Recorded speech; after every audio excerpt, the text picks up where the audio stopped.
All righty. Well, I'm excited to be here today to chat with you guys about conquering constipation. It's such an issue and it doesn't need to be. And I want to make it simple for you. So I'm going to bring out, 3 hacks, 3 things that you can do that are more natural and get you going, get you moving. And we're going to talk a little bit about just the background of digestion because I really want you to understand all about it. So for those of you who don't know me, I'm Deanne Newton. I'm a functional medicine physician assistant, nutritionist, and health coach, and I own Newton Holistic Health. And I've had constipation throughout my life, and I really love to help people get through this, especially doing it a more holistic way without medications and over-the-counter drugs, okay? So a little background about functional medicine first, if you don't know. It's really where we look at the person as a whole. We don't look at you as a symptom or a diagnosis. And that's because we know that all of the systems in the body are interconnected. So if you come in with a thyroid problem or your labs show a thyroid problem, we can't just treat your thyroid. We have to really go backstream. We have to look at what's really causing that issue. We kind of have to peel the layers. Also, we are all unique. So if 3 people came to me and they all had thyroid problems, I couldn't just give them the same medication. We don't want to give them medication anyway. We want to figure out what the root cause is. But everybody is different depending on what they've gone through in their life. And lastly, everything matters. People have a tendency when it comes to constipation or digestive issues to really focus on what they're eating, the food, because they get to where they maybe can't eat food or they're not sure what's causing the problem. There's so much more to it than that. It has to do with your thoughts. It has to do with your sleep, your exercise, your stress levels, how you handle your stress, the environmental toxins that you're exposed to, how well your body is releasing those toxins. So we can't just look at one thing. We have to look at a whole scope of things in order for you to really heal and get better. So just some basics here. The digestive tract, it's like a long hollow tube, and it basically goes from the mouth all the way to the other end. It starts in the mouth, you eat, moves through the esophagus, the stomach, small intestine, large intestine, and out the rectum. The cool part is that this tube is actually a protective barrier. It keeps all the things that your body doesn't need away from it. So it's really outside of the body. Now it has little holes and little things, so things can move through that can be absorbed into the bloodstream, but it's really protecting the body from bacteria and waste and toxins and other things so you don't have problems. It's kind of like a super smart security system. So while your digestive system works hard to break down your food, it also does a really great job of protecting you from things that you don't need, okay? So what does the digestive system do? It breaks down food, yes, but it also absorbs nutrients, and it also gets rid of things. You may not think of all of these areas, but we know the mouth, the esophagus, the stomach, the intestines, but it's also the pancreas, the liver, and the gallbladder. And those are all very important because they release certain enzymes into the digestive system so the food can be broken down. So when it functions well, it's like, a beautiful symphony. Everything moves through beautifully. You're absorbing all your nutrients. You're releasing poop 1 to 3 times a day. Everything's great. The wonderful thing is it starts in the mouth. So there's salivary glands, the enzymes start breaking down the food there, moves down to the stomach where more things are broken down. Bacteria and things are actually killed in that acid, and then it moves through the system. So yes, when it's working well, it's absolutely beautiful. But there are many things that can cause issues. And we're talking about constipation today. So we're talking about a slowed motility through this beautiful system. So let's get into what constipation truly is. Hard and dry stools. You may think of it as pebbles. So there's not enough water in the stool. It's hard, it's difficult to pass, and you're not getting all of it out.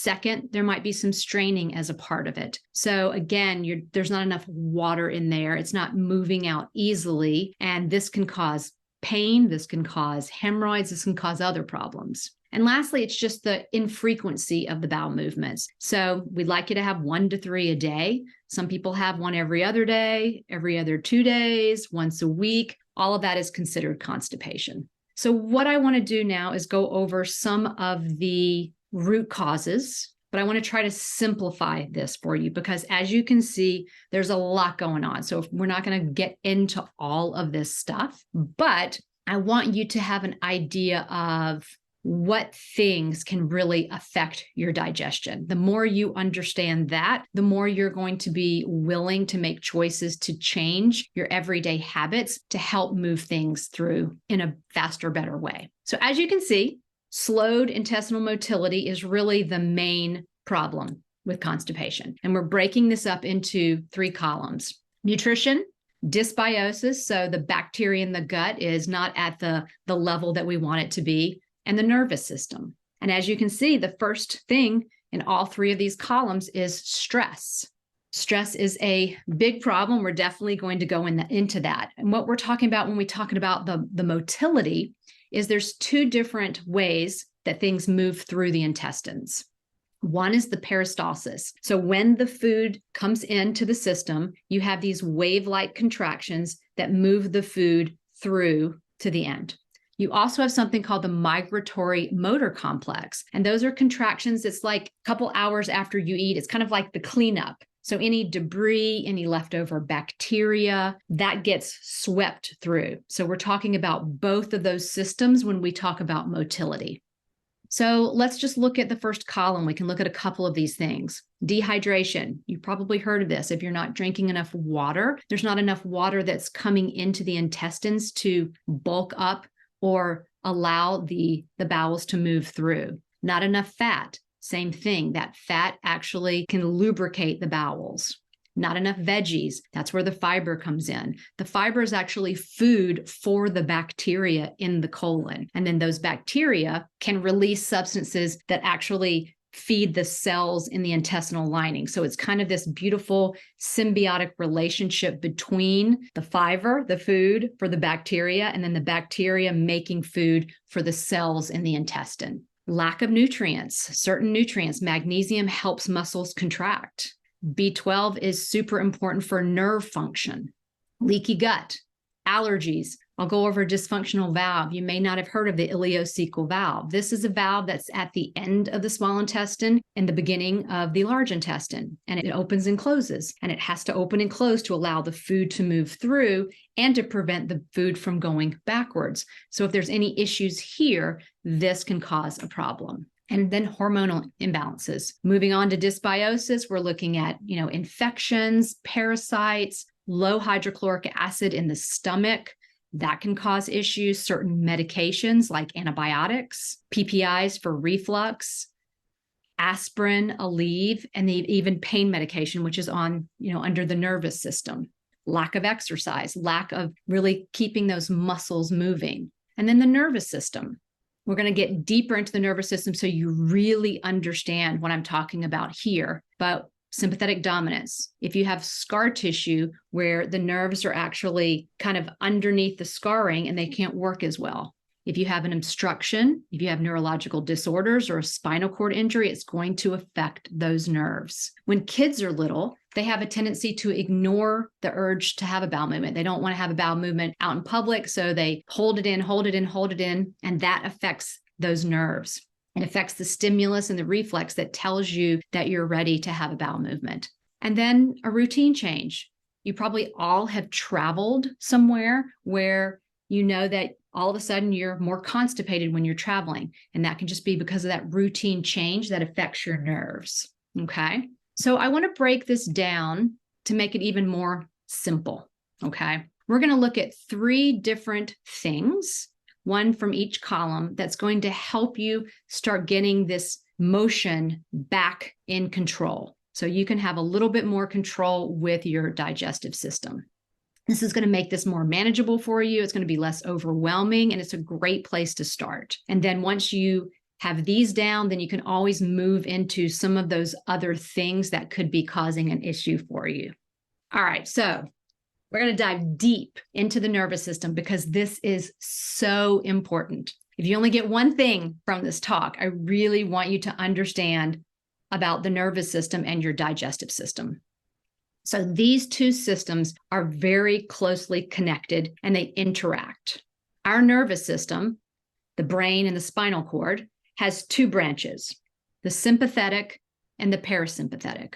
The sympathetic is that stress response, that fight or flight. And that kicks in when there's any kind of environmental stress or psychological stress. So that can be something like a work deadline. That can be you worried about something. That can be you in the car, stuck in traffic, getting annoyed, or you being in danger. Basically, it's there to keep you alive. The purpose is from a long time ago when, there were animals and we either had to fight or flee. So that is the basis of that sympathetic nervous system. It gets the body ready to fight or flee. And in that case, it turns down the digestive system because that's not an important action to be going on when you're trying to survive. Okay. The parasympathetic nervous system is the rest and digest. This needs to be active when we want to relax, when we want to eat, when we want to communicate with people, and when we want to digest our food and absorb our nutrients. So that is one reason why being calm when you eat is super, super important. I can't stress this enough to people because we get into these ruts where we're on the go, we're on the move, and we eat while we're in the car, while we're watching TV, while we're working, while we're on our phones, at our desk. And it's the worst thing you can do because it doesn't matter what you're eating, you're not going to be able to digest it, absorb it, or allow your body to move things out because you are in that stress response and you're not in that parasympathetic nervous system. Okay. So that's why this is important. And this is the number one reason why most people have digestive issues. It's not what they're eating, it's how they're eating. It's that they're not relaxed at all when they're eating. And the system just cannot even take in the food. It can't break down the food. So now all of a sudden, all this food is coming in and the enzymes aren't ready. They're not able to break down the food. It sits there. So it's just a system that fails. It just doesn't work properly. Okay. Digestive enzymes are released, like I said, in the salivary gland. We have them in the stomach to break down protein. The pancreas releases digestive enzymes. And then we also have some in the small intestine, which help break those down even further. We have bile that breaks down fat. So there's all these different places where all these enzymes have to come from in order for all of this to work beautifully and actually work well. So now I want to move into sympathetic dominance. What I mean when I say sympathetic dominance is that you are in the sympathetic nervous system the majority of the day. And it's really difficult for your parasympathetic nervous system to actually bring you down. So instead of getting a little stressed or getting anxious and then coming down, like our system is made for, you're in that stress situation all day long. And it's in overdrive. And it's an unfortunate side effect of today's modern world with type A personalities, women who think they have to do everything. And they're basically rushing from here to there. They're going from work, they're doing everything at work, and then they're rushing to do something else. They are wanting to do things better than other people. They want to move forward faster, which is wonderful. But there's a balance between the sympathetic and the parasympathetic. And that's the important thing that I think people kind of lose that. If you're constantly stressed, you're in that sympathetic dominant state pretty much all the time. And you're eating during that time and you're not digesting your food. You're not absorbing your nutrients. And therefore, you're not feeling good. You're not getting energy from that. And there's the issue. And the longer that goes on, you can get chronic digestive problems. And you can even get things like autoimmune disease. So finding a balance between the sympathetic and the parasympathetic is essential for really good digestive health. And that's why it's so important to understand your stress and have ways to manage it and decrease it. And we're going to talk a little bit more about that today. Another thing that you probably never really hear your conventional doctor talk about is the gut-brain connection. We have a bidirectional communication between the digestive tract and the brain. And that central nervous system that we were just talking about, the spinal cord in the brain, interacts with the enteric nervous system. That's the nervous system that's in the gut. We kind of call it our second brain. There are millions of nerve cells in the enteric system, and they innervate the esophagus, the stomach, the small intestine, the large intestine, basically everywhere that there's food moving through the system. And that's what that nervous system does. It helps move the food through. It stimulates the digestive enzymes to be released from all of those different places. It sends blood flow to the organs so they're fed and they can function well. And it also has everything to do with fluid balance. So super, super important for that good motility in your digestive system. And these two, the central nervous system and the enteric nervous system, are connected by a nerve that you may have heard of. You hear about it a lot now, is the vagus nerve. It's a long nerve that starts in the brain.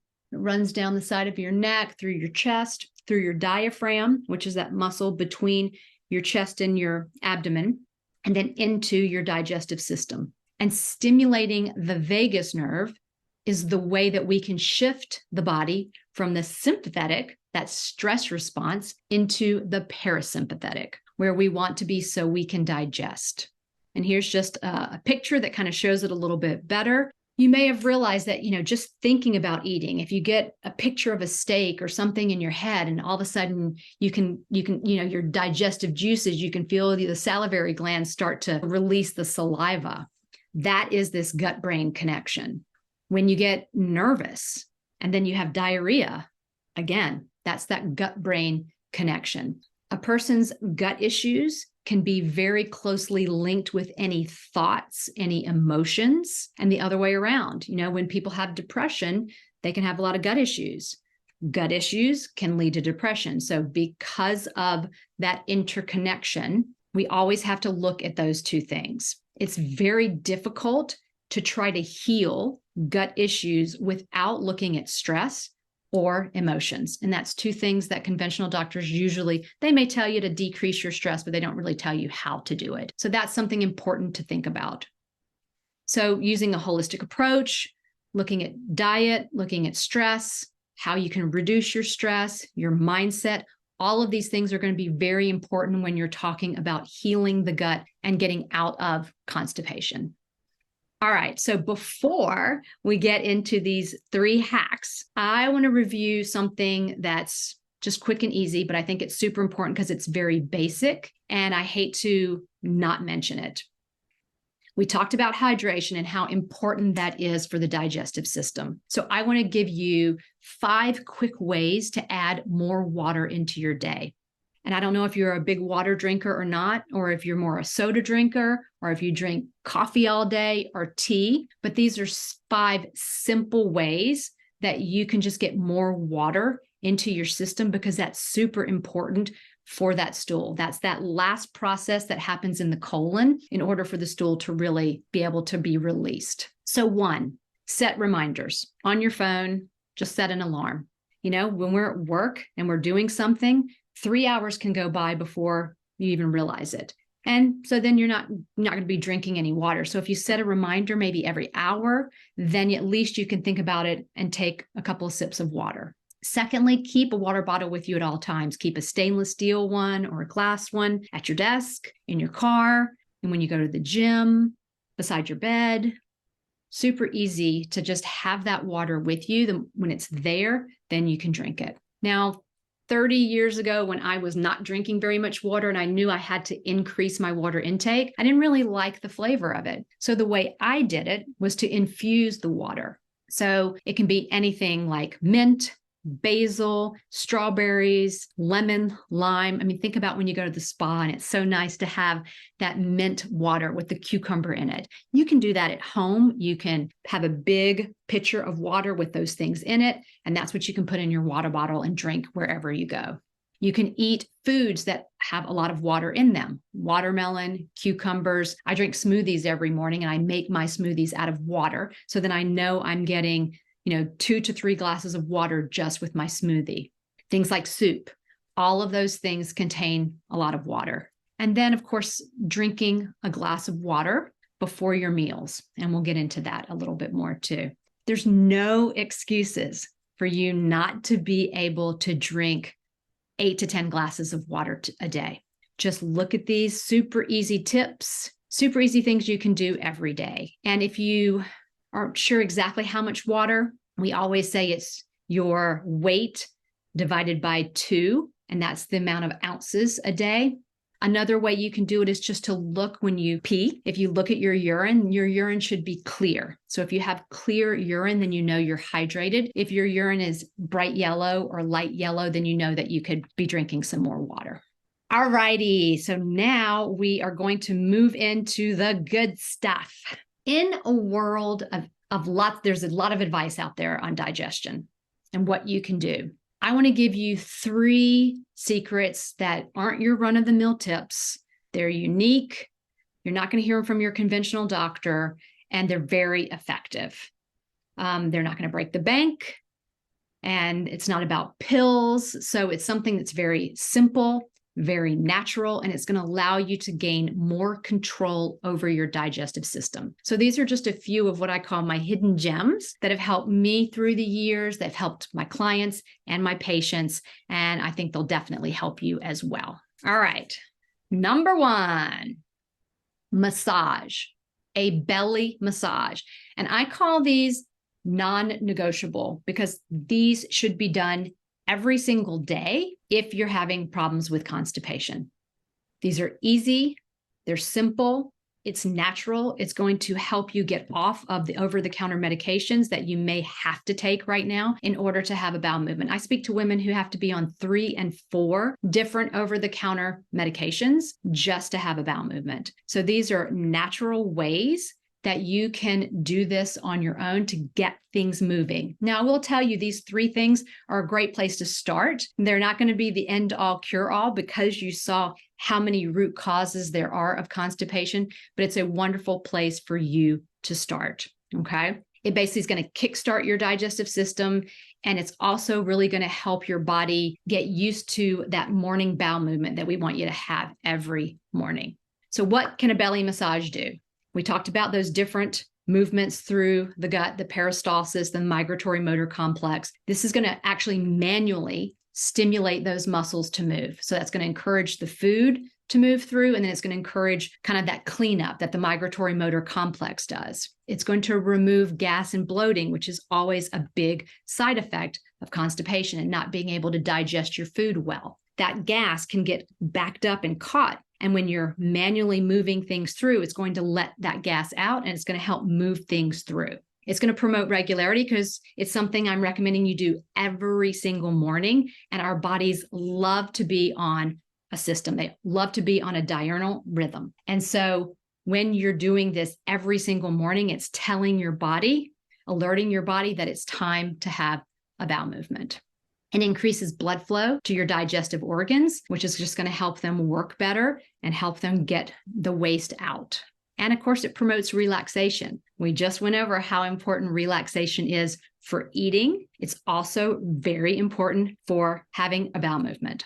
And then last, it also increases your body awareness. So when you're doing that massage, you can actually feel areas that are tight. You're going to come across areas that may hurt or it's tender. And you know that that's an area you may want to work a little bit more on to get things moving. That may be where something is stuck, okay? So let's get into when to do it, and then we'll get in exactly how to do it. First thing in the morning when you wake up. The beauty of this is you're going to do it before you even get out of bed. Open your eyes, bend your knees, you move your clothes away, and you're going to do your belly massage. It's going to take about a minute or a little bit more. So no excuses every morning. Okay. So let's take a look at how to do it. And I would love for you guys to do this while I'm talking about it so you can kind of get an idea of what it feels like and where you're going. Basically, we're using our fingertips and we're going to follow the motion of the colon. But we're going to start at the end of the small intestine, and then we're going to move down. And then we're going to basically, it's going to be the ascending colon, the transverse colon, the descending colon, and into the rectum. And we're basically just making, I like to use 2 hands. You can use 1, but you're using the tips of your fingers and you're making small circular motions. I like 8. So we're gonna use 8. So if you can find your belly button right now, and then you move to the right of your belly button, put your fingertips right there, and right now just make 8 small circles. 1, 2, 3, 4, 5, 6, 7, 8. Now move diagonally down towards your right hip bone. Move about an inch and do another circle. 1, 2, 3, 4, 5, 6, 7, 8. Another inch down diagonally towards your hip bone. 1, 2, 3, 4, 5, 6, 7, 8. You're probably down there by now. So now you're going to move up. So you're going to move up towards the very bottom of your rib cage. 1, 2, 3, 4, 5, 6, 7, 8. Another inch. 1, 2, 3, 4, 5, 6, 7, 8. Now you're going to start moving across. Another inch. You're going to go straight across where that transverse colon is. And then when you hit the rib on the other side, you're going to go down towards that hip bone. And then you're going to go diagonally to the pelvis, to your pubis, where your rectum is. Okay. So if you already have poop in there, and it's right at that very last part of your descending colon, when you do this, you may immediately feel like, whoa, I got to go to the bathroom. You may have to get up and go to the bathroom. If it's backed up a little more, then you may want to do 1 to 3 cycles. And I'll tell you, if you've been chronically constipated for years and you're going to the bathroom once or twice a week, you may want to do 5 to 10 rounds. You can't do it too much. You're doing light circles. Again, you're going to be able to kind of feel where things may be stuck, and you're going to be able to help move that through. The important thing is this is not necessarily for you to have a bowel movement right after. This is to help move things through every single day. And then your body is going to know this is when I need to have a bowel movement. And eventually you will be able to have a bowel movement in the morning after that massage. Okay. So again, the best time to do a belly massage before you get out of bed every single morning. You just bend your knees, put your hands on your belly, and go. Again, it doesn't take long. If you're worried about your schedule and everything's very, very busy, then wake up 2 minutes earlier and add this belly massage in. You can do it later in the day if you're feeling constipated. You can do it at night if you can just feel that there's a lot of things in your belly and you want to make sure you're going to have a bowel movement the following morning. It's perfectly fine to do it. There's not a limitation on how many times you can do this. Okay. That was non-negotiable number 1. Massage your belly every morning. This is that manual way for you to make sure things are moving through your belly. Number 2, stimulate your digestive juices naturally. Now, some of you may be on digestive enzymes. That's, one of the first things we put a lot of people on. I'm talking naturally, so I'm going to go beyond that, but this is something you can do on top of that. So maybe you can eventually get off of your digestive enzymes. We do really want to work on trying to get your body to do what it needs to do. So sometimes we stimulate things for a period of time, and then we want the body to be able to take over on its own. So we talked about all the different places that we release digestive enzymes: the salivary glands, the stomach, the pancreas, the gallbladder, and then the small intestine. What we really want to do is start to add bitter foods or herbs that can stimulate the digestive system, okay? These things can stimulate the saliva.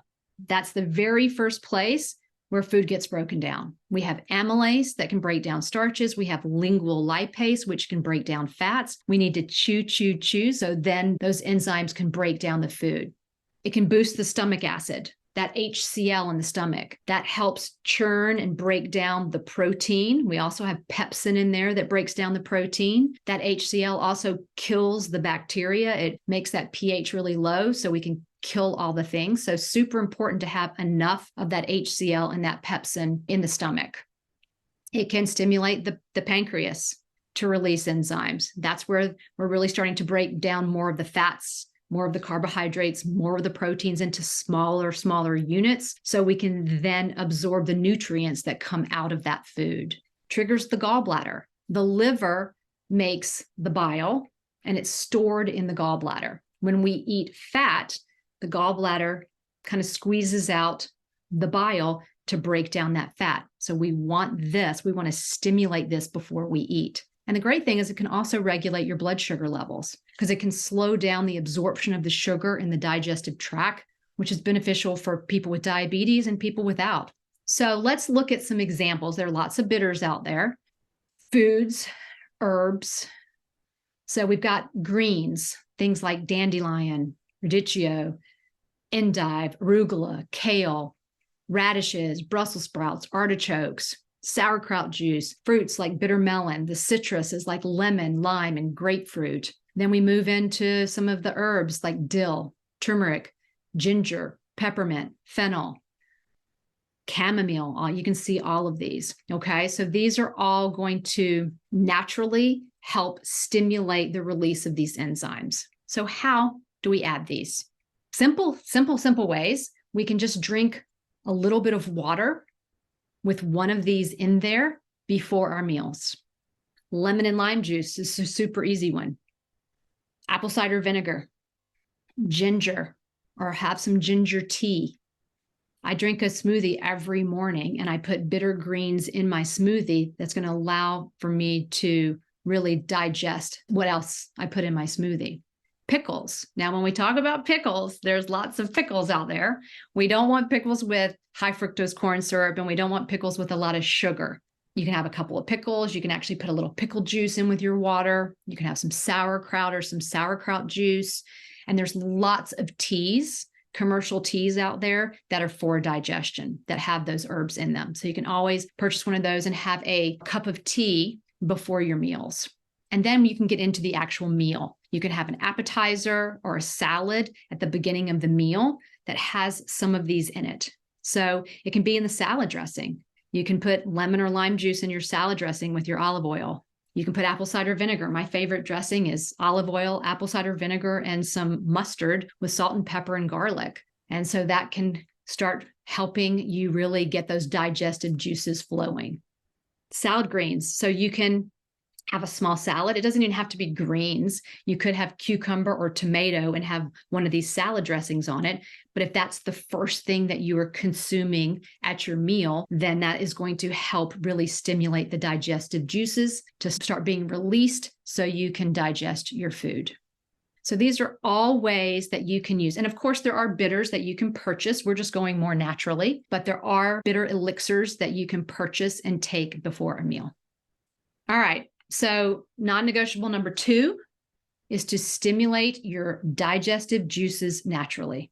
But I do say start low and go slow. So some people that have issues with their gut, they have been taking foods out. So if you have not been eating salad greens, I'm not saying to all of a sudden go and eat a salad at every meal. I want you to start low and go slow. When you're starting something like sauerkraut, you want to start with a very little bit, maybe have it a couple times a week. Then your body can get used to something new, and then you can have it more often. You don't want to be doing apple cider vinegar or lemon and lime juice without water to protect your teeth. And same thing with apple cider vinegar. You want to start with a little bit. Maybe it's half a teaspoon if you know that you are sensitive. Then you can increase it up as you go. I usually do about, I get a small glass like this. I do about 4 ounces of water, and I'll put a little bit of apple cider vinegar and a little bit of lime juice. So I do that sometimes. Other times while I'm making dinner, I'll have a couple of pickles. So just depends what you like. I don't want you to start doing something that doesn't taste good for you. So through those, find something that you like, and that's going to help you digest your food. And non-negotiable number 3. Now, this one is one that you may have heard of, so it's not going to be new to you, but the question is, are you doing it? And 2, we saw that stress was a problem for each of our columns of why our motility can slow down and we can get constipation. And this is the cheapest and the fastest way to switch from the sympathetic nervous system to the parasympathetic nervous system. I'm making it even simpler because it's really the exhale that really causes the shift. What we're going to be doing is making our breathing slower and longer while you concentrate on your exhale. So I know you have a tendency right now to be like, I already know this, I hear this, everybody talks about this. But the question is, are you doing it? Because it's not going to help you if you're not doing it every day. So let's take a look at what this exhalation does for you. It activates that parasympathetic nervous system to calm your body down. When you get stressed out, when you get anxious, when you're about to react to something, if you go straight to this exhalation and this breathing, you are going to be able to pull yourself out of that sympathetic drive. It reduces the stress hormone cortisol, which is released when you are in that sympathetic nervous state. It can clear your mind. It relaxes the abdominal muscles. It's perfect to do before eating. We just talked about how the stress before eating prevents you from digesting your food and absorbing your nutrients. So doing this before every meal is going to ensure that you are in a relaxed state. Because you may ask yourself, well, I don't even know if I don't feel like I'm in a stress state. But let me tell you, if you're like doing this and doing that and you're on a phone call, your body, you may not think that you're stressed, but your body is in a sympathetic nervous system state in order for you to do those things. So this is an easy way to make that shift. It's going to promote better sleep. So it's a great thing to do before sleeping. And of course, when you're going to go to the bathroom and try to have a bowel movement.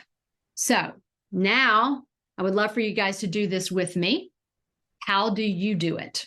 So first off, I want to say that as women, we tend to hold our guts in all the time. We hold our bellies in because we want to have that flat belly. So I want you to really just kind of rub your belly and make sure it's soft.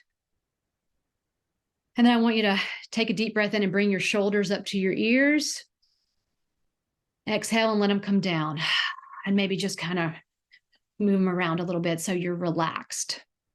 Now, if you can lie down and you feel comfortable doing that right now, I highly recommend it. If you haven't been doing breathing before, if this is really the first time that you're going through this, lying down, you can really feel your belly move a little bit better. Or you can stand up to feel it a little bit more, but it's completely up to you. But I'd like you to put your hand on your belly. And I just want you to breathe normally, naturally. You're not doing anything to your breath right now. And you might not even feel your stomach at all, because normally when we have our automatic breath, it's up here in our chest. It's very shallow. It's actually not really inflating the entirety of our lungs. So what I would like for you to do is to start slowing down your breath and making it a little bit longer. And if you want to count, that's perfectly fine. You can count in for 3.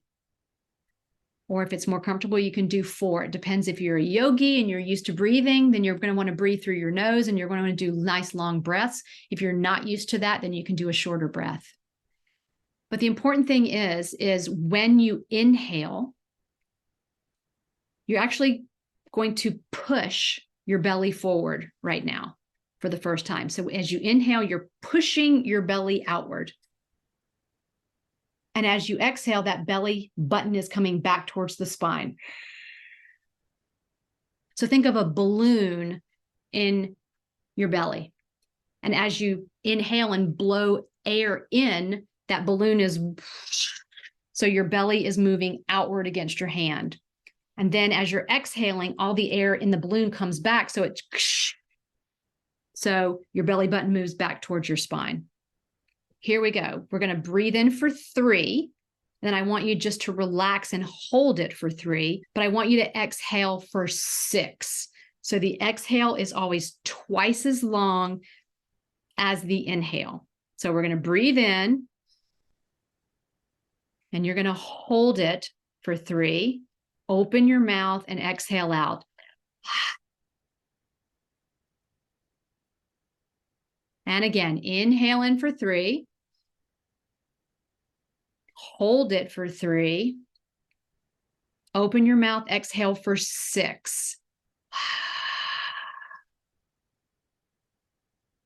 So as you keep doing that, on the inhale, push your belly outward. And then you're going to want to pull the belly back on your exhale, because it's really that movement of the belly that's allowing your diaphragm to move down, which is activating your vagus nerve, which is calming you down. Okay. So let's do a series of 5. That means an inhale and an exhale is 1. So we're going to do 5 of those. So here we go. Inhale for 3, pressing the belly out. Hold for 3, relax everything. And then exhale for 6. Inhale. Hold. Exhale for 6. Inhale. Hold. Exhale for 6.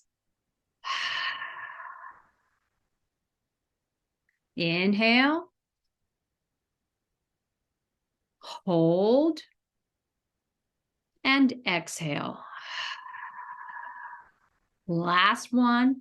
Inhale. Hold. And exhale. So right now, if you really just feel your body, you're going to feel more relaxed. You may even be able to feel your heart rate and your blood pressure decrease. And that's the beauty of this. Okay? So when to do the exhalation, when to focus on your exhalation. I recommend doing a round of 5 after your belly massage in the morning when you're still in the bed. It's a great place to practice, to get into that relaxed mood to start your day. Some of us, when we wake up, the first thing we're like is, oh my God, what do I have to do today? My checklist, what do I have to do? I have to go do this, I have to go do that. Oh my gosh. And you're automatically getting into that sympathetic nervous system the second you get out of your bed. So by doing a round of 5 like we just did after your belly massage, you can start your day in a much better way. When you go into the bathroom to have a bowel movement, you also want to do this breathing. This is going to relax your body, so it's going to be easier for the bowel movement to come out. Okay? Just making the movement, pressing the belly out, pulling it back, pressing it out, pulling it back, actually helps things move through the gut, and it will help you have a bowel movement. People have a tendency to strain and hold their breath and push, which is not a good thing to do when you're having a bowel movement. If you breathe this way on that inhale, when you're pushing your belly out, that serves as the push. But it's healthier because you're actually breathing and you're not holding your breath. Doing this before meals, again, is going to bring you from that sympathetic into the parasympathetic. And whenever you feel stressed during the day, if you feel anxious, if you feel overwhelmed, You can do it anywhere. That's the beauty of this. You can do this anywhere. And lastly, before bed, if your mind is racing and you need to calm yourself down, it's a great thing to do before you go to sleep. We don't like to react. And we all have a tendency sometimes to react when somebody says something to us. If your boss comes and asks you to do something that you really don't have time to do, a friend says something to you that hurts your feelings, you're going to react. And if you can catch yourself, go straight into this breathing, it pulls you out of the reaction mode and more into the respond mode. You're able to respond better when you shift yourself from that stress response into the rest and digest response. Okay, so here are your 3 non-negotiables. 1, massage your belly every single morning, super easy. Stimulate your digestive juices naturally. Super easy, all natural. Focus on your exhale. No excuses. Okay? Cheap, easy. They don't take up a lot of time. But the key to really reaping the benefits of these non-negotiables is consistency. So it's not something that you do every once in a while. This is what you do every single day in order for it to become a habit. You know, consistency is the bridge between an intention and a habit. So when you commit to making these a part of your daily practice, it's going to create that routine. It's going to help your body be on a natural rhythm. It's going to promote digestive health and that harmony that you need in the body in order to digest. So just remember, small mindful changes lead to significant long-term improvements. So it's just that you have to make a choice. It's just a choice for you to make to add these into your daily routine to help your digestion. The best preparation for good work tomorrow is to do good work today. So one thing that I would love to talk to you about, because this is just 3 little things for you to start with, certainly not going to go into all of the things that we talked about when we talked about root cause, is I would like to offer you something that dives much deeper. I have a 4-week program where we're going to really dive into eating, how to eat, what to eat, when to eat. We're going to talk about going to the bathroom, how to go to the bathroom, when to go to the bathroom. We are going to talk about mindset, emotions, all of those things. I call it my bowel boosting blueprint. And there's motivation, there's accountability. There's basically 2 calls a week for 4 weeks. They're all recorded, so you don't have to be there live. It's going to start on October the 1st. And this is a $2,000 value that I'm going to give to you for $80. So please, if you have been doing these 3 things that we talked about, or you know that you need to dive deeper into what's going on with your constipation, this is a perfect way to do it. You have me there twice a week to ask questions, to go through things. We're going to just be diving much deeper. Okay. All right. So thanks so much for joining me today. You can start these 3 non-negotiables right away. You can start them tonight, your next meal. Make sure you do your belly massage tomorrow morning. No excuses. And take a look below for the link for the 4-week course. I would love to have you join me. All right. Bye-bye.